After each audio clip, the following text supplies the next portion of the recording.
StarLifter has the capability to restrict who can edit a specific field or row using views. Now we're looking at a budget, and I want Brian to only see the rows that he's responsible for, and I only want him to change the amount column. Let's set that up. We'll go ahead and open up our view panel and give it a name. And then by marking these fields as read-only, we're saying that the amount field is the only field that can be edited. Now we're going to add a filter that only shows Brian the rows that he's responsible for. And then we're going to make it so he can only update them. He can't insert or delete rows or add fields to the collection. Now notice, because we're logged in as me, we don't see any of the rows that Brian is responsible for.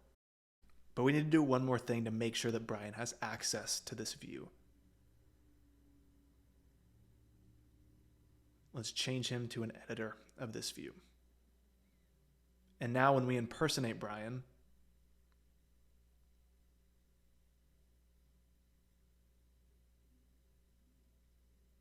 we can see all the rows that he's responsible for, but I can only change the amount field.